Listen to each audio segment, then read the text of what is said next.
문희정의 외신 브리핑. 네, 밤사이 들어온 주요 국제뉴스 정리해드립니다. 문희정 국제정치평론가 전화 연결돼 있습니다. 평론가님 안녕하세요. 네, 안녕하세요. 세계보건기구의 최고 의사결정기구죠. 세계보건총회가 이틀간에 걸쳐서 열리는데 첫째 날에는 어떤 이야기들이 주로 나왔습니까? 네, 코로나19 여파로 사상 최초로 이 화상회의 방식으로 열린 제73차 세계보건총회에서 우리 문재인 대통령이 기조연설을 했는데요. 직접 참석하지 않고 미리 녹화된 영상 메시지를 보내는 방식이었습니다. 네. 문 대통령은 자유의 정신에 기반한 연대와 협력이야말로 코로나와의 전쟁에서 승리할 수 있는 가장 강력한 무기라면서 우리나라의 방역 경험과 함께 우리 국민들의 높은 시민의식을 거론했습니다. 또 보건 취약 국가에 대한 인도적 지원 확대, 백신과 치료제 개발을 위한 국제협력, WHO 국제보건규칙을 비롯해 관련 규범 정비 등 3가지를 제안하기도 했습니다. 앞서서 122개국은 WHO의 코로나19 사태에 대한 공정하고 독립적이며 종합적인 평가를 촉구하는 결의안 초안을 마련했는데요.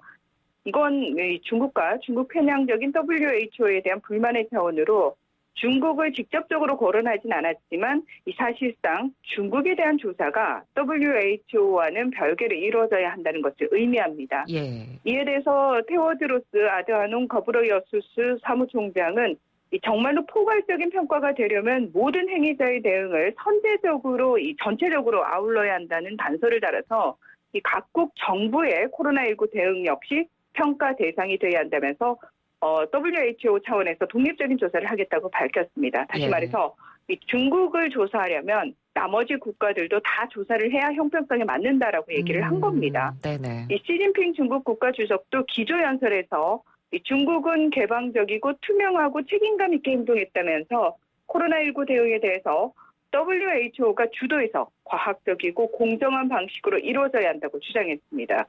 또 향후 2년간 20억 달러, 우리나라 돈으로 약 2조 4천억 원의 국제 원조를 제공하겠다고 발표하기도 했습니다. 이번 총회를 앞두고 미국과 중국이 갈등을 벌여온 대만의 WHO 옵서버 참여 여부에 대해서는 논의를 올해 말까지 연기하기로 합의했습니다. 네, 대략적인 나온 내용들을 설명을 해주셨는데, 이번에 아니나 다를까 예상했던 대로 미국이 굉장히 단단히 벼르고 나와서 중국이랑 WHO를 묶어서 비판을 어마어마하게 했죠. 네, 그렇습니다. 이 세계보건총회 안팎에서 동시에 중국과 WHO를 향한 강도 높은 비난을 쏟아냈는데요. 먼저 세계보건총회에 참석한 앨릭스 에이자 미 보건복지부 장관은 총회 연설을 통해서 우리는 이번 코로나19 사태가 통제 불능에 빠진 주요 원인 가운데 하나에 대해 솔직해야 한다면서 적어도 한 회원국이 이 사태를 숨기려는 명백한 시도로 투명성에 대한 의무를 웃음거리로 만들고 전 세계에 막대한 비용을 초래했다고 말해 중국을 겨냥했습니다. 네. 동시에 이 WHO에 대해서는 WHO가 정보 공유와 투명성을 늘린다는 핵심적 임무를 이행하는 데 실패했다면서 현상 유지는 용납할 수 없다. WHO는 변화해야 한다고 주장했습니다. 또 마이크 폼페이오 장관은 성명을 통해서 미국은 세계보건총회에서 대만이 배제된 것을 규탄한다며 모든 법적 권한을 갖고 있는 거브레예수스 사무총장이 중국의 압력을 받고 대만을 초청하지 않기로 결정했다고 비판의 수위를 높였습니다. 네. 그리고 중국을 향해서는 대만을 침묵시키려는 중국의 악의적 행동은 이 팬데믹과의 싸움을 위해 투명성과 국제협력을 원한다는 그들 주장의 공허함을 드러낸다고 비난했습니다. 이 도널드 트럼프 대통령은 총회 연설을 하지 않았는데요. 그러면서 WHO는 중국 중심적이고 중국의 꼭두각시라면서 WHO에 대한 연간 지원액을 현행 4억 5천만 달러에서 중국 수준인 4천만 달러로 줄이는 방안을 고려하고 있다고 밝히기도 했습니다. 네. 코로나19 사태 이후에 중국과 WHO를 둘러싸고 국제사회 분열이 계속 이어지고 있는데 그 모습이 이번 총회에서 여실히 드러난 것 같습니다. 네네. 그리고 중국이 오는 21일에 최대 정치 행사죠. 양회를 앞두고 있는데 사상 최대 경기부양책이 공개가 될 예정이라고 하죠. 네, 일찌감치 코로나19 종식 분위기를 조성하면서 이 자금성과 놀이공원 등 자국 국민들의 국내 여행을 독려하며 내수 진작에 힘쓰고 있지만 사실 중국에서는 올 1분기에만 46만 개가 넘는 회사들이 문을 닫았고요.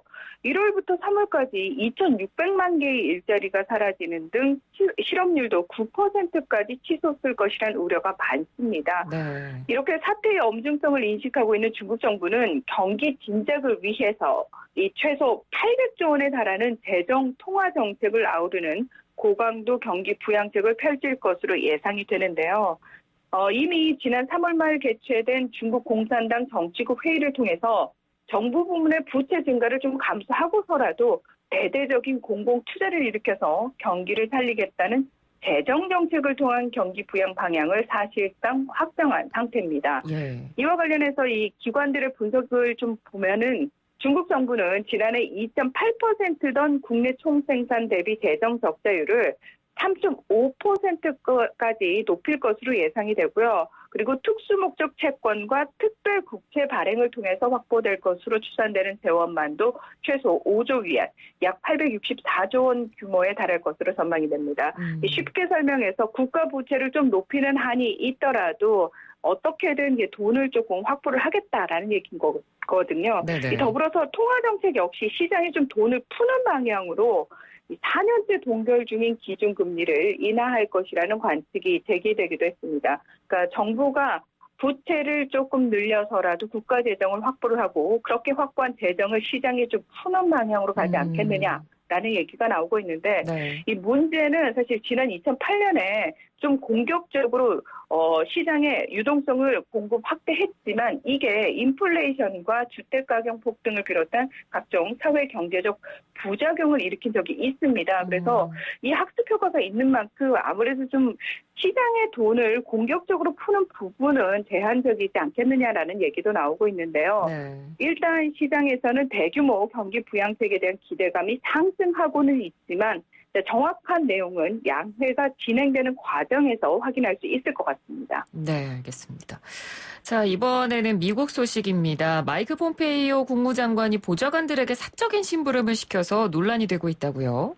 네, 이 논란 이야기가 나온 것이요. 지난 15일 금요일 밤에 스티브 리닉이라는 미국 국무부 감찰관이 전격 해임된 사건에서 시작이 됩니다. 네. 미국 MBC 방송은 리닉 감찰관이 이 폼페이오 장관의 보좌진일 갑질에 대한 의혹을 조사 중이었다면서 이 현재 리닉 감찰관의 해임에 관한 조사를 벌이고 있는 의회 관계자들이 그의 해임을 폼페이오의 갑질 의혹을 조사한 데 대한 직접적인 보복 조처로 보고 있다고 보도를 내놓은 겁니다. 네. 그러면서 방송은 굉장히 자세한 갑질 의혹을 얘기를 했는데요.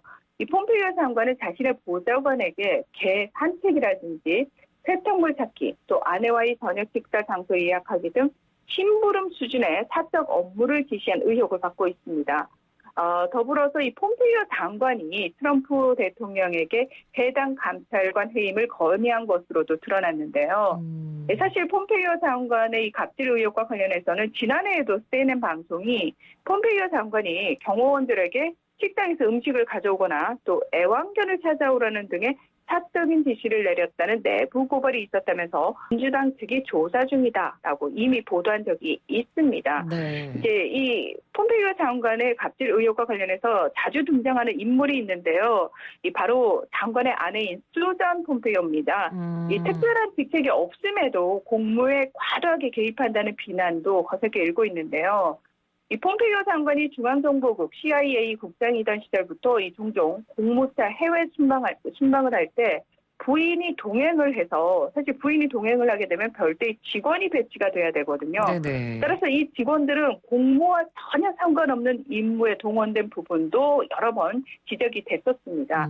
이 현재 민주당 측에서는 이 리닉 감찰관 해임에 대해서 22일까지 관련 기록을 제출하라고 백악관에 요구한 상황이어서 이 향후 조사 결과에 따라서 폼페이오 장관의 입지가 좁아질 가능성이 커졌다고 보는 분석이 많습니다. 예, 그렇군요. 자, 이제 끝으로 파키스탄 소식 들어볼 텐데요. 남성과 동영상을 찍었다는 이유로 10대 소녀들이 살해당하는 일이 벌어졌다고요. 이거 어떤 내용인가요? 네, 영국 BBC가 보도한 내용인데요. 남성과 함께 있는 영상이 온라인에 게재됐다는 이유만으로 16세와 18세 여성 2명이 아버지와 오빠로부터 명예살인을 당했다고 보도를 한 겁니다. 이 소녀들이 남성과 가벼운 입맞춤을 하는 모습이 찍힌 52초 정도의 비디오인데 1년 전에 촬영된 것으로 알려졌습니다. 이 소녀들을 살해한 가해자들은 가족의 명예가 더럽혀졌다면서 총을 쏴 소녀들을 살해를 했고 경찰에 범행 사실을 인정을 했다고 합니다. 파키스탄에서는 이처럼 매년 1000여 명의 여성이 집안의 명예를 더럽혔다는 이유로 가족들에 의해 살해당하고 있다고 하는데요. 2016년에 이 파키스탄의 킴 카다시안으로 불리던 SNS 스타 탄빌 발로치가 친오빠에 의해 희생당하면서 의회에서 명예살인 처벌 강화법이 통과가 되기도 했습니다. 네. 따라서 이 그동안 친족을 대상으로 살인을 저질러도 다른 가족이 용서하면 사면받을 수 있었던 관례가 깨지고 명예살인을 저지른 사람은 최대 사형까지 받을 수 있게 됐는데요. 지난해에는 결혼식에서 손뼉을 치고 노래를 불렀다는 이유로 친척들을 명예살인한 남성 3명에게 종신형이 선고되기도 했습니다. 하지만 여전히 파키스탄에서는 여성 인권에 대한 사회적 인식도 낮을 뿐만 아니라 명예살인도 근절되지 않고 있는 상황이라고 합니다. 예, 그렇군요. 알겠습니다. 오늘 소식 잘 들었습니다. 고맙습니다. 네, 고맙습니다. 네, 지금까지 문희정 국제정치평론가였습니다.